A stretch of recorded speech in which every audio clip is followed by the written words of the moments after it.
il pèse quoi avant de 4 mois. Dans le septentrion, si on procède aux élections, tous les rapports démontrent que si on va à la logique transparente, ce sera peut-être même depuis.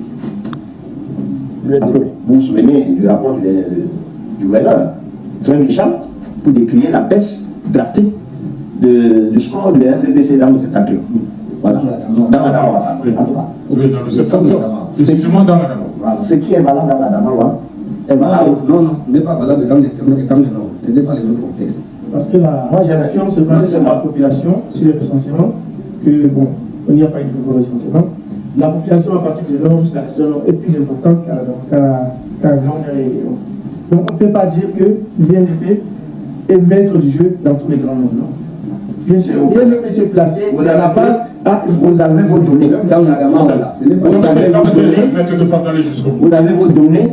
J'ai les données historiques données par M. Amadou Seyou, si vous le connaissez, comme historien politique. Les données ont évolué dans le temps. Bon, moi je donne mes sources. Moi je donne mes sources. Vous n'avez aucune. Moi je donne mes sources. On a le terrain. Bon, je vous conseille. Mais je dis, à l'heure actuelle, seul, il ne pèse rien. Ce qu'on attend de lui, ce que le peuple peut attendre de lui, c'est une caution morale. Qu'au moins, lui seul, il nous a suivi dans ce qu'on peut faire. Qu'il vienne ou pas, sa base ne sera pas avec lui. C'est lui qui va venir, ce n'est pas la base qui va venir avec lui. La deuxième question, c'est il vient de ce côté ou bien de l'autre côté pour faire quoi et pour apporter quoi. C'est ce qu'on va comprendre. Et ceux qui le supportent de ce côté doivent le supporter par rapport à où il va, ou bien par rapport à l'incertitude dans laquelle il va encore les plonger. Je ne crois pas. Ouais.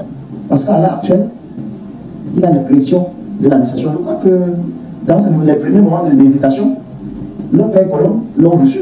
Je crois que c'est l'ambassadeur qui l'a reçu. C'est tout ça qui le frustre maintenant. Il ne sait plus ce qu'il faut faire. Mais comme il a fait le retour aux sources, si j'avais un conseil à lui donner, c'était de faire un tour à la main. Ça va prendre 3 jours. Incroyable. De regarder la pierre et dire voici la dernière décision. Et il revient avec. Tant qu'il est là, il sera influencé par cette énergie. Par la matière. Or, il ne sera plus rien. Il sera possédé par la matière.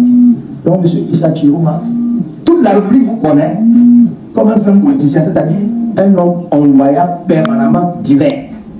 Waouh! Un homme diversement envoyable. Donc, celui qui vous écoute, si vous lui dites voilà, et il se tient, c'est lui qui s'égare, c'est pas vous. Parce qu'il sait le fils. Wow. Quand vous dites oui, c'est non. Quand vous dites non, c'est oui. On ne sait jamais à quel moment vous êtes précis. À preuve. Depuis que vous avez dit abattoir, celui qui te manque à 43 ans, si son messager vient, c'est plutôt le messager. En réalité, c'est que c'est vous. Si vous revenez encore dire à ce même peuple aujourd'hui que vous avez réfléchi la nuit, Allah est venu lui-même de ses 2 pieds, pas par ses messagers, vous dites qu'il faut retourner d'Yaïs. Il y a quelque chose qui ne va pas. Celui qui vous suivra, c'est celui qui ne va pas en Allah. Donc pour l'heure, voilà. M. Issa Chiroma, il ne faut que ce qu'il faut. Seul, il ne peut pas influencer. Je pense. Qu'est-ce qu'il faut aux côtés du président du PCN dans le Cameroun? Alors je parle. Je parle de l'échiquier politique. Quand vous regardez son échiquier politique, quelle est sa population politique dans le Grand Nord, dans le septentrion? Vous quel du coup? Si vous me démontrez que sa population politique dépasse celle du PCRN, je m'incline, je l'ai étudié. Ça ne vaut rien, absolument rien. Il n'a que le nom. Il n'a que le nom. Il vend ce nom. C'est comme la tomate que vous voulez, la tomate de Fumon. Il est comme la tomate de Fumon. Tout le monde sait le fragment de tomate, mais on ne voit plus ça au marché. Vous avez basé sur quelle statistique?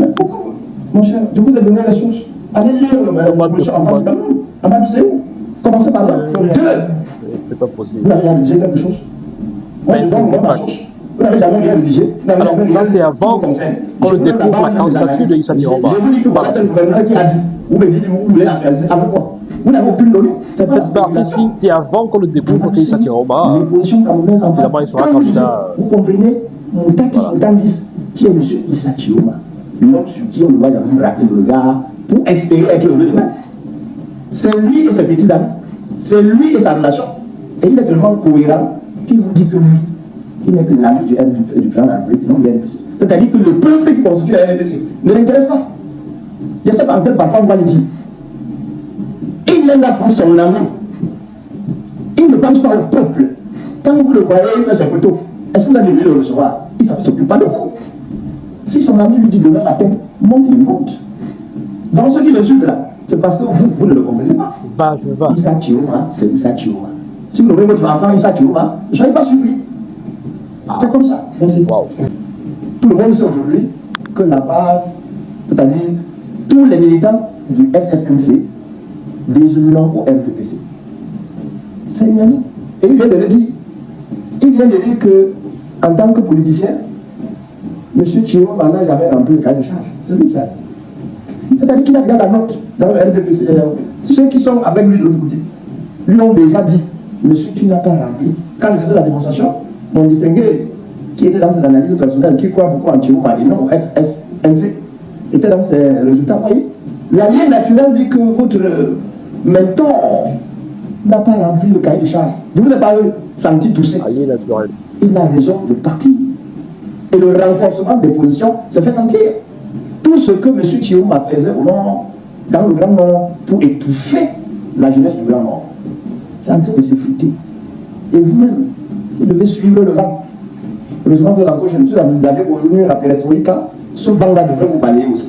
Donc imaginez, prenez les souffrances de M. Chioma pour les vôtres. Soit vous vous égarez, soit vous trouvez le droit chemin, soit avec le peuple du FFNC et non avec M. Chioma. Chioma a déjà fait sa part. La différence de Chioma et M. Moussanga Dambi, c'est que M. Moussanga Dambi, c'est un homme humain. Il est parti seul se joindre à M. Bia. Il n'a pas aliéné de génération en génération. C'est-à-dire tuer. Je crois que chez vous on parle du karma. Et vous êtes plus là-dessus. Je crois que le karma secoue correctement M. Chioma pour avoir traumatisé la jeunesse. Donc, M. Moussanga Dambi le dépasse. Il doit faire un lavage de cerveau pour dire ah là, je me retends et suivre le droit chemin. C'est ce que je peux dire. Il est stable, il est constant dans son objectif, il travaille pour lui, il ne travaille pas pour nous. Je vous le dis de façon claire. Voilà un communicant attitude du FSNC qui attend pour le moment pour nous.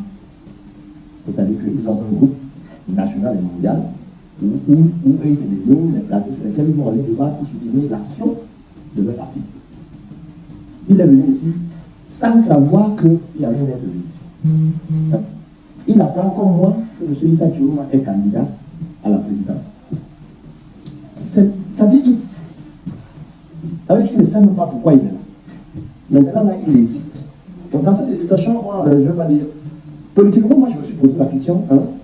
Est-ce que tous les militants sont dans le sein de ça? Non. Peut-être qu'il n'est pas dans le bureau politique. Non.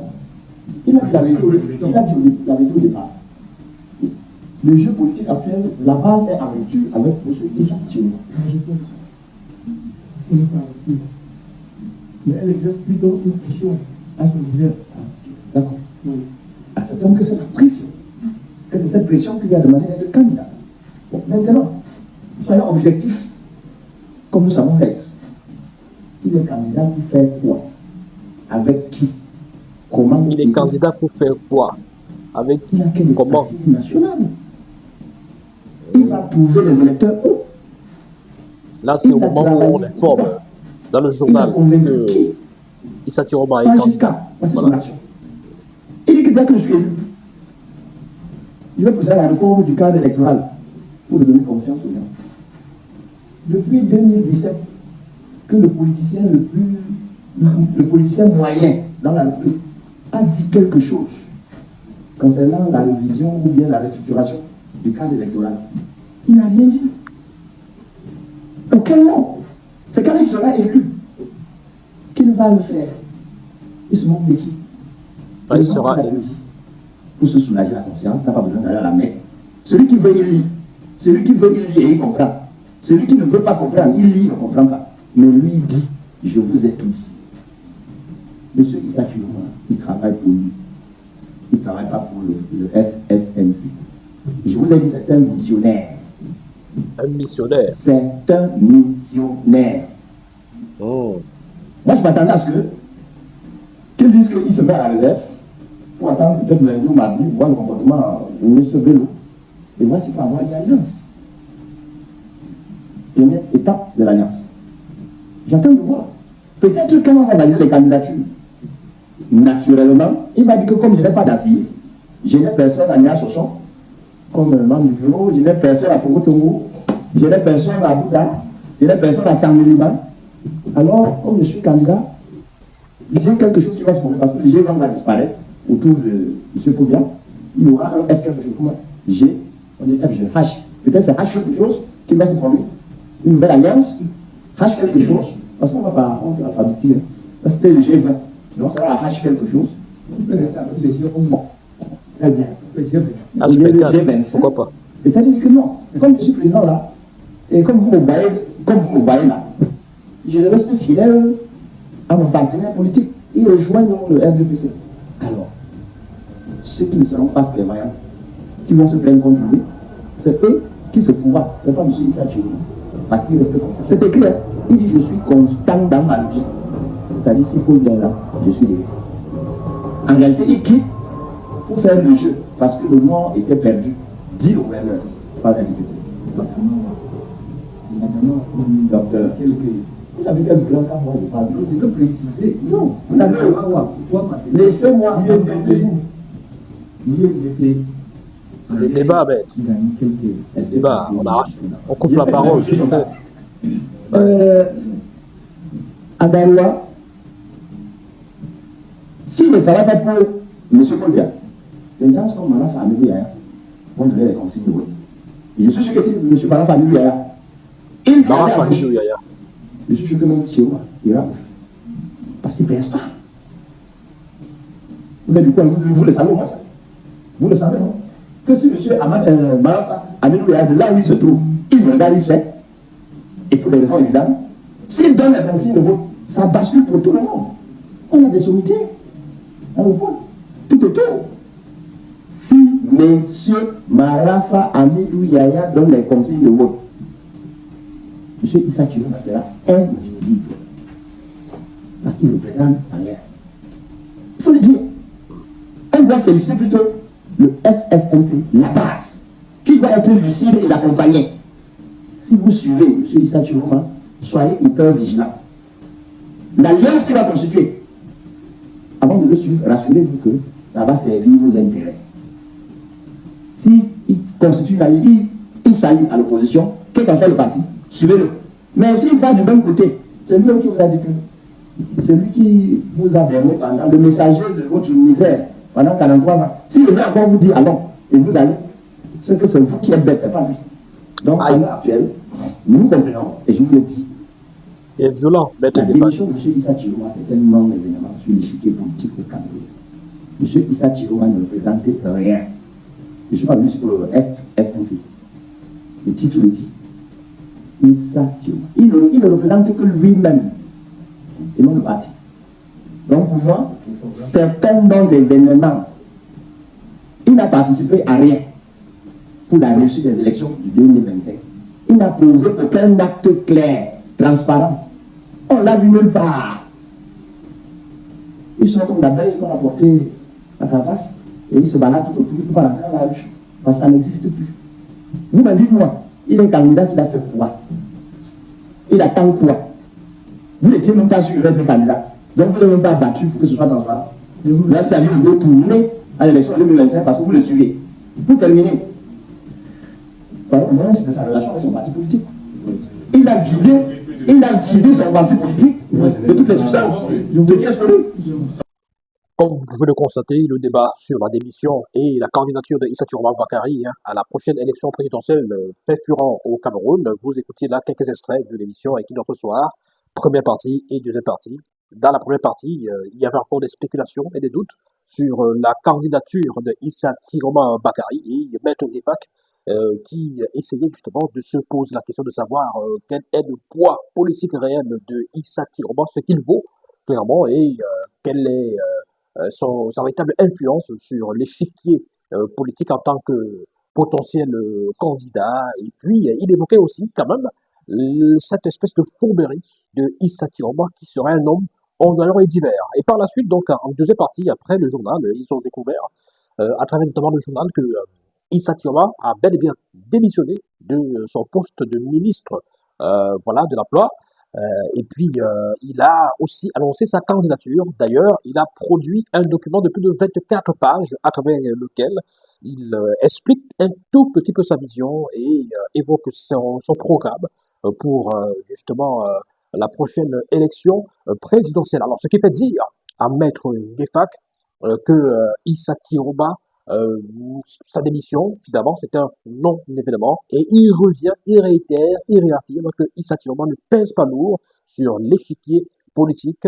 Et effectivement, Issa Tiroba, en tant que potentiel ou alors futur candidat, c'est une candidature finalement incompréhensible du point de vue justement des actions que les autres candidats de l'opposition mènent depuis plusieurs mois ou plusieurs années déjà, notamment la bataille autour du code électoral et notamment l'affichage de la liste électorale nationale que les combats que mènent notamment le MRC et bien d'autres partis politiques. Donc, Issa Tiroba serait comme une sorte de cheveu dans la soupe, voilà, et il soupçonne que ce soit aussi un petit jeu comme ça là pour venir un tout petit peu perturber les élections. Il évoque aussi la possibilité que Barafa Aminouyaya, malgré la situation qu'il connaît, c'est un poids lourd notamment du RDPC dans le septentrion et surtout secteur qui draine derrière lui aussi des foules. Une consigne de vote de Barafa Aminouyaya pourrait justement pousser ou alors ramener aussi Issa Tiroba vers le RDPC. En tout cas, il y a beaucoup de spéculations comme cela. Qu'est-ce que vous en pensez? Vous, est-ce que la candidature d'Issa Tiroba Bakary comme opposant au régime BIA, au RDPC, vous paraît-elle sincère? Est-ce que vous y voyez un jeu politique qui consisterait finalement à déstabiliser un tout petit peu et à affaiblir les partis d'opposition? Croyez-vous à la sincérité de Issa Tiroba Bakary? Croyez-vous que cette fois-ci, il soit véritablement dans la peau de l'opposant, du challenger de Paul Biya, ou alors il essaye de brouiller un tout petit peu les pistes? N'hésitez pas à laisser vos avis, vos opinions, vos réflexions en commentaire, mesdames, messieurs. N'oubliez pas de vous abonner si vous êtes nouveau sur la chaîne. Activez la cloche de notification pour ne rien rater, ne rien manquer de nos différentes vidéos. Et ce n'est pas tout concernant Issa Tiroba Bakary, car dans la prochaine vidéo que nous allons publier, on va s'intéresser notamment à la réflexion, l'analyse du journaliste Charles Abel Batiou, qui voit derrière cette candidature de Issa Tiroba Bakary un petit jeu, un scénario déjà tout écrit et tracé. Alors, à tout de suite.